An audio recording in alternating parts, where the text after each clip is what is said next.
We've all heard them. Those scary stories that someone tells to be absolute truth.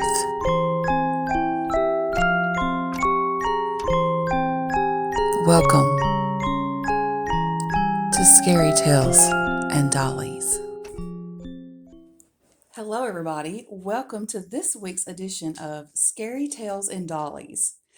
Isadora is going to be helping me this week with this story, and I hope you enjoy this week's scary tale and this week's dolly. So before we get into the scary story, let me share with you what I'm going to be changing Isadora into. She is still dressed for winter, and although we're supposed to be getting snow tonight, and technically she should still be wearing an outfit like she has on, we're going to go ahead and change her for the weather that we want to be happening, which is springtime. So she is going to be wearing this cute little diaper. It's pink with white and black flowers. And we've got this little top that has two little bunnies. The top is like this bright neon, almost, I guess, a combination of like peachy pink and orange color. It's very bright. And on the front, it has two really large bunnies, but one of them's way bigger. One's white and the other one is pink, and they both have little bows by their ears.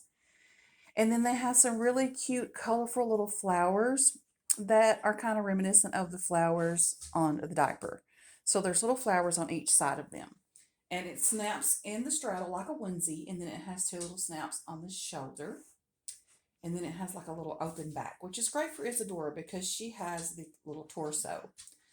And this is a Garanimal size 3 to 6 months.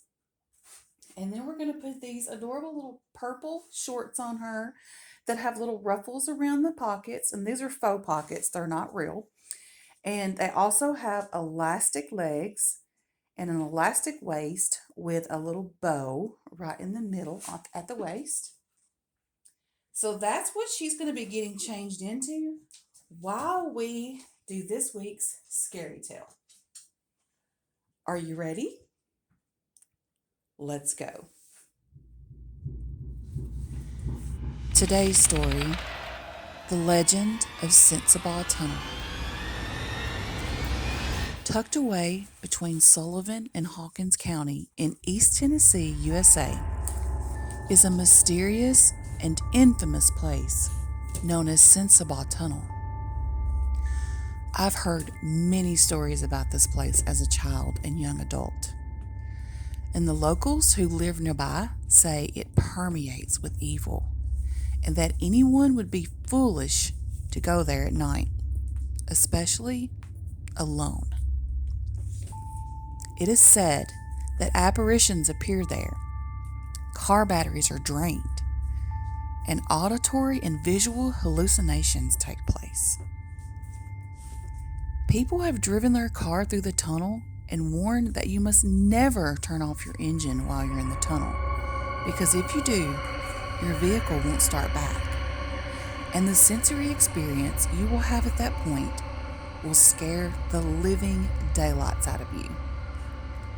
Keep this part of the story in mind. We'll come back to that. Let's talk a little bit about the tunnel itself. It was constructed in the early 1920s. Nearby the tunnel is Rotherwood Mansion, where it's rumored a man with the last name Sensabaugh lived with his entire family, a wife and children. It's said that something dark overtook him, and he snapped and took out his entire family. A creek runs through the tunnel, and throughout the year it can rise and swell. It's said that he discarded his family in the tunnel and let the creek wash them away. Today, the tunnel is covered in graffiti, is overgrown with brush, and full of cracks, but it still stands and attracts many to this location. There's a road that still passes through the tunnel, although few people use it these days because of the creek flooding. But now, let's get back to what happens if you drive through this tunnel. So this is a story that I have been told about a young couple from the area, and this is what they had to say. They were warned to stay away from the tunnel, especially on a night like the night they went. The night of All Hallows Eve, better known as Halloween.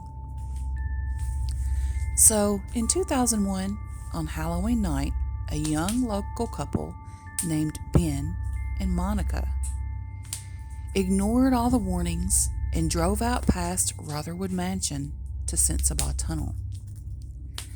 They had heard all the rumors of the sounds of a woman wailing, children singing, and what would sound like little hands patting on your car. The sensationalism of it all was intriguing to Monica. It was even said that the modern-day graffiti had lots of people's names written on the walls of the tunnel because it's believed that if you write your name within the tunnel and then commit a crime, you can get by with it. Who knows if that's true? But Monica thought about all that as she stared down at the baby powder she held in her hands as they stopped the car just before entering the tunnel. Ben and Monica had a plan. They were going to dust the exterior of the car with baby powder. Because if disembodied hands were smacking around on the car, they surely would leave a print, right? Ben took the powder from Monica and shook it everywhere on the outside of the car, being very careful not to touch it. They both stood outside the car, admiring Ben's handiwork once he was done. And then, as if they couldn't help it, they both gazed toward the tunnel. It looked ominous and insidious, like a hungry mouth open wide, ready to consume their car, maybe even their souls. A breeze blew slightly, softly, like a whisper, beckoning them to come inside. So Ben and Monica got back in the car and slowly drove into the tunnel. Midway through, Ben stopped the car and shut off the engine. He wanted to prove the legend wrong that your car would not crank back. So he immediately tried to restart the car. But all he and Monica heard were several short clicks and a whine from the engine. "Told you it's true," Monica said. And then they heard it. The wailing woman. And then a minute or so later, here came the children singing. A haunting echo. Indecipherable words, but not indecipherable misery. Ben fumbled with the keys, trying to crank the car once more. And then the smacking sounds began on the sides of the car. Smack, smack, smack, tap, tap, tap. No matter how many times he turned the key in the ignition, the engine still wouldn't start. It was like the battery had just lost all its juice. The smacking sounds turned into pounding, and the whole car began to shake and rock. Monica screamed out as she looked into the back seat. A dark figure with flowing hair, almost like it was swirling in water, was in the back seat. But it was as if it was looking straight through her. Ben glanced in the rear view and saw what appeared to be a man walking toward their car through the tunnel. Monica kept urging Ben to keep trying to start the car. shaking his arm madly and frantically hitting the headrest on the back of her seat as she sat sideways.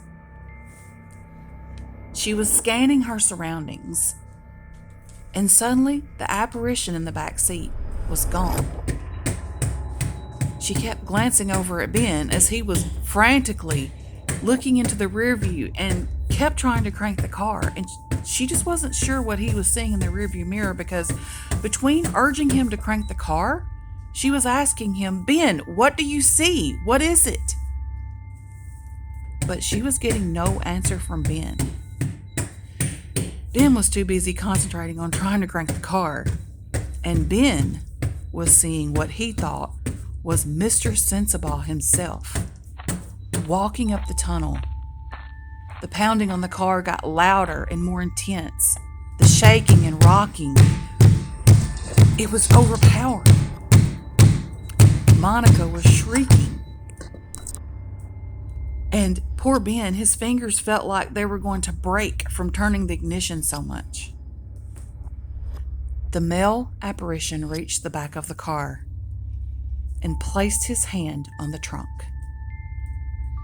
When he did, the next turn of the ignition produced a spark that fired up the engine. Ben threw it into drive and hightailed it out of that tunnel. Now, some people say in present day that Sensabaugh Tunnel isn't haunted at all.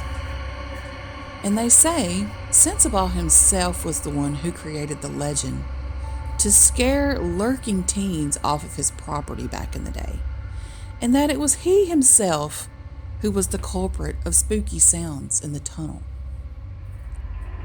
But that doesn't explain the draining battery and the fact that Mr. Sensabaugh is long gone, and things like this are still said to take place. It also doesn't explain this. When Ben and Monica were convinced they were a safe distance away, they stopped, got out of the car, and to their horror, all over the car, highlighted in baby powder, were what looked like dozens of tiny handprints. Some smeared, some almost perfect. And on the trunk were 4 large male fingerprints. Is Sensabaugh Tunnel really haunted? Or is it locals playing tricks on people to scare them? You decide. I hope you enjoyed this week's scary tale. So let's go over Isadora's outfit, the finished product, before we close the video. So Isadora is the Rocky sculpt by Sylvia Manning. She wears 3-month size clothes. These are 3 to 6 months. They're a little big, but she can wear some 0 to 3 if they're on the big side. You just have to eyeball it and see. But she has human hair, and we made her 2 little piggy tails and put 2 big pink bows in. And then she has on her little outfit. So her little feet are covered in her white Velcro shoes with white ruffle socks. And so we gave her a little pink bunny to hold on to because she's just excited and she's ready for spring. We're so tired of cold weather. Give y'all a little view of those beautiful blue-gray eyes she has. They're so, so pretty. And that little tongue in that mouth. She's so cute. She has in some unicorn earrings that she's been wearing for a long time. So I do plan on getting some new earrings for my babies. My baby girls, they need some new little earrings. So that is it for this week's Scary Tales and Dollies. We'll see you in our next video.